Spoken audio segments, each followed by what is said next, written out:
Assalamualaikum warahmatullahi wabarakatuh. Kawan-kawanku, para praktisi maritim yang saya banggakan, kali ini saya akan berbagi kembali perihal salah satu tugas daripada Marine Warranty Surveyor.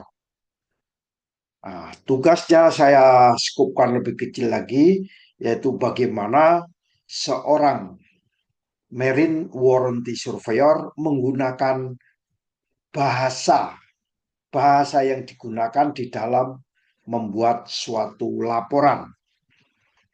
Penggunaan bahasa oleh seorang Marine Warranty Surveyor ini akan menjadi penting karena kapan menggunakan bahasa Indonesia dan kapan menggunakan bahasa Inggris. Kedua bahasa tersebut adalah bahasa yang biasa ditulis oleh seorang Marine Warranty Surveyor. Kawan-kawanku semua, bahasa Indonesia dan bahasa Inggris, dua bahasa ini sering dipakai oleh para Marine Warranty Surveyor. Sebagai seorang Marine Warranty Surveyor, kemampuan untuk menyusun bahasa, kemampuan untuk menyusun laporan, kemampuan untuk menyampaikan laporan, baik itu secara teknis maupun komunikasi verbal saat menyusun laporan, itu biasanya menggunakan dua bahasa utama. Yang pertama pasti menggunakan bahasa Indonesia, dan yang kedua menggunakan bahasa Inggris, tergantung situasinya. Kalau kita dalam memproses suatu kapal, kru kapal praktis berbahasa Indonesia, kita tidak elok kalau kita menanyakan di dalam bahasa Inggris. Katakan krunya dari bahasa Medan, ada bahasa Manado, terus bahasa Jawa, bahasa Madura, tapi kita tanya di dalam bahasa Inggris. Adalah kurang begitu tepat bagi seorang Marine Warranty Surveyor. Tentunya kita pakai bahasa yang paling tepat menggunakan bahasa Indonesia.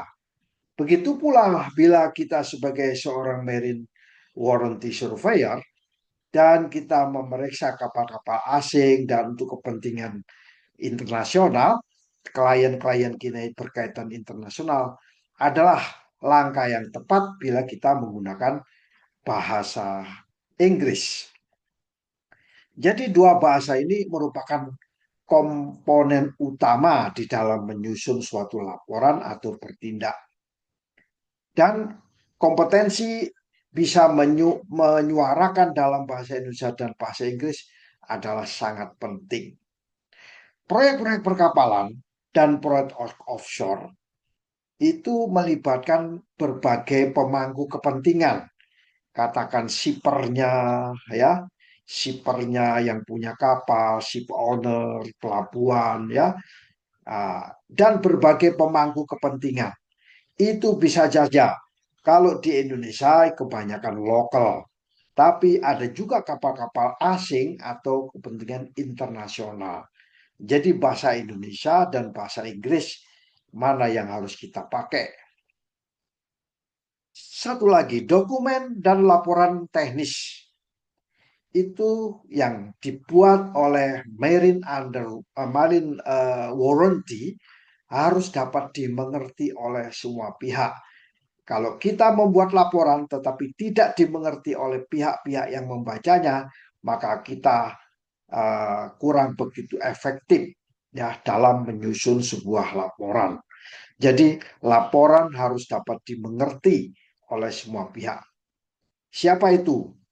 Operator, operator kapal, mungkin pemilik kapal, mungkin instansi pemerintah, mungkin kontraktor yang bekerja untuk kapal tersebut, atau pihak-pihak asuransi yang secara lokal itu kita menggunakan maupun secara internasional. Lalu kapan kita menggunakan bahasa Indonesia. Kita menggunakan bahasa Indonesia bila mana proyek-proyek yang ditangani oleh Marine Warranty Surveyor itu bersifat nasional, ya, bersifat nasional, yaitu di Indonesia, melibatkan katakan misalnya instansi pemerintah, Kementerian Perhubungan, Kementerian Perdagangan, Tenaga Kerja, Dirjen Hubla, ya, terkait dengan kesah bandaran.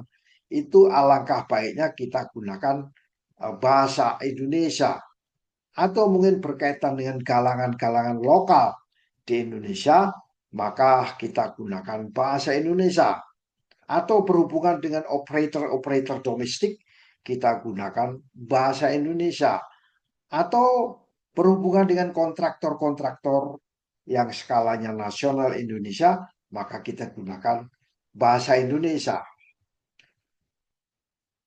Proyek-proyek nasional itu ada yang bersifat lokal maupun bersifat internasional. Kalau itu bersifat lokal, maka kita gunakan bahasa lokal.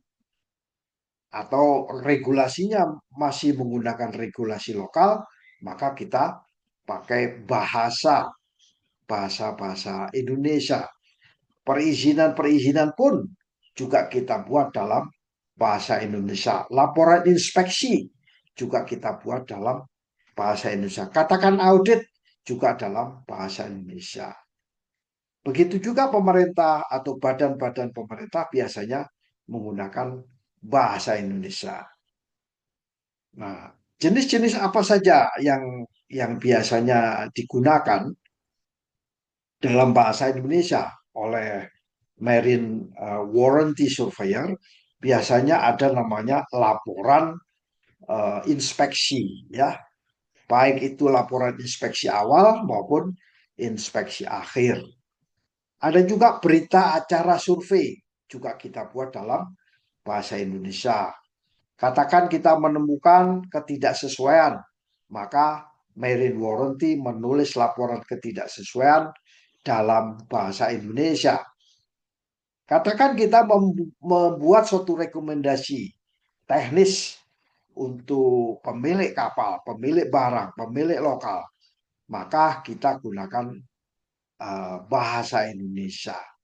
Surat pernyataan kepatuhan yang perlu disampaikan untuk Sabandar juga dalam bahasa Indonesia. Jangan kita menulis surat pernyataan kepatuhan dalam bahasa Inggris diberikan kepada Sabandar, ya. Ini ada satu contoh, ya. Meskipun kita itu menulis terminologi baik itu teknis maupun legal, tetap harus konsisten, jangan berpindah-pindah, ya. Harus konsisten dan sesuai dengan standar internasional. Misalnya freeboard. Freeboard itu adalah antara garis muat sampai dengan deckline, ya, itu namanya freeboard. Kita akhirnya kita tidak konsisten, kita ganti, masa jangan freeboard, kita ganti menjadi papan bebas. Nah, itu tidak dikenal di dalam dunia perkapalan, ya. Ballast tank itu umum, lazim dipakai, maka kita pakai. Meskipun kita menulis dalam bahasa Indonesia, tapi terkait dengan tangki balas atau ballast tank, kita konsisten membuat ballast tank. Sea fastening, ya, atau tack arrangement, ya, tack arrangement. Nah, ini contoh-contoh kita membuat dalam bahasa Indonesia. Lalu kapan kita menggunakan bahasa Inggris? Nah, bahasa Inggris ini perlu digunakan bila proyeknya melibatkan pihak-pihak atau parti-parti internasional. Misalnya asuransinya asuransi internasional, underwriternya underwriter internasional, atau kalaupun kelas, ya, kelasnya kelas asing, katakan misalnya DNV, ABS, Law Register, Bureau Veritas, itu kita gunakan dalam bahasa bahasa Inggris ya, atau apa yang namanya klien-klien dengan perusahaan-perusahaan asing, maka kita apa namanya gunakan dalam bahasa Indonesia. Begitu juga bila perusahaan-perusahaan multinasional yang kita hubungi, maka kita gunakan bahasa bahasa Inggris. Misalnya Shell, ya, Shell atau Total Energy, Chevron dan lain sebagainya. Tentunya seorang marine warranty surveyor jangan menulis dalam bahasa Inggris, dalam bahasa Indonesia, tetapi kita tulis dalam bahasa Inggris. Jika apa namanya kita sudah terbiasa kapan kita menggunakan bahasa Indonesia, kapan kita menggunakan bahasa Inggris, maka ini akan menjadi nilai tambah bagi seorang marine warranty surveyor. Lalu apa sih dokumen-dokumen yang wajib ditulis dalam bahasa Inggris? Yaitu Certificate of Approval, ya, atau Technical Memorandum Recommendation, Risk Assessment, atau laporan approval, TOEIC Approval Report, atau Marine Operation Review, atau minute of meeting, ya, dengan pihak-pihak global, ya. Tentunya kita harus gunakan dalam bahasa Inggris. Standar penulisan bahasa Inggris harus tepat, ya. Ini sangat diperlukan bagi seorang marine warranty surveyor. Ya, standar penulisan teknis bahasa Inggris, gramatikalnya, ya, itu harus benar. Dan nulis dalam bahasa Inggris tidak ambigu, tidak bermakna ganda, ya, mengikuti gaya penulisan profesional di bidang maritim. Contohnya demikian, misalnya, ya, contohnya uh, based on, misalnya ini adalah based on the final inspection, based on, didasarkan pada final inspection, sebutkan conducted on, katakan 2 hari yang lalu, misalnya 12 of September 2025, comma, the lifting gear doesn't meet misalnya requirement, bla bla bla, katakan misalnya di DNV STN 001 minimum requirement. Due to what? Due to the observed while dimit. Jadi artinya kita ini harus benar-benar menulis yang bisa dimengerti, tepat, secara teknis bisa dipahami, tidak ambigu, ya. Kemampuan dua bahasa tadi, bilingual capability, mempunyai nilai tambah bagi seorang marine warranty. Menulis laporan dalam 2 bahasa itu akan manfaatnya memenuhi kebutuhan klien baik nasional maupun internasional. Kita kadang-kadang kompetensi untuk bisa menerjemahkan istilah teknis, itu artinya kita memastikan bahwa dokumen dimengerti dengan benar tanpa kehilangan makna. Berkomunikasi dengan 2 pihak yang berbeda, marine warranty itu artinya bisa menjembatani antara kontraktor nasional yang ada di Indonesia dan pemilik dari proyek-proyek asing. Jadi kawan-kawanku semua, menjadi seorang marine warranty memang mempunyai tantangan, ya, tantangan besar. Istilah teknis yang sulit diterjemahkan, solusinya kita harus menggunakan terminologi internasional secara langsung. Hindari padanan yang tidak lazim digunakan.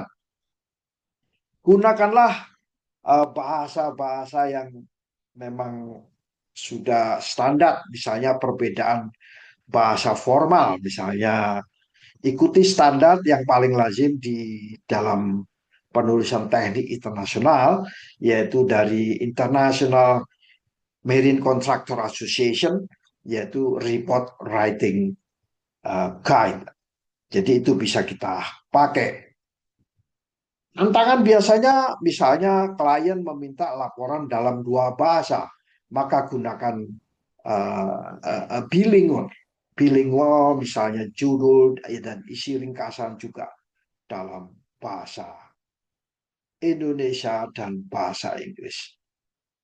Kawan-kawanku semua, bahwa di dalam penggunaan bahasa Inggris dan bahasa Indonesia yang secara profesional adalah merupakan keharusan bagi seorang marine warranty surveyor yang saat ini dibutuhkan. Laporan, rekomendasi, dan komunikasi yang jelas, akurat, dan sesuai dengan standar bahasa teknis akan meningkatkan kredibilitas daripada marine warranty surveyor. Tentunya bisa menjamin bahwa semua pihak akan memahami dan mengikuti arahan dengan benar. Demikianlah kawan-kawanku semua. Semoga penggunaan bahasa yang tepat, bahasa Indonesia dan bahasa Inggris oleh seorang marine warranty surveyor bisa diaplikasikan dengan benar. Kawan-kawanku semua, akhirul kata, semoga sharing yang singkat ini bisa bermanfaat bagi kita semua. Wassalamualaikum warahmatullahi wabarakatuh.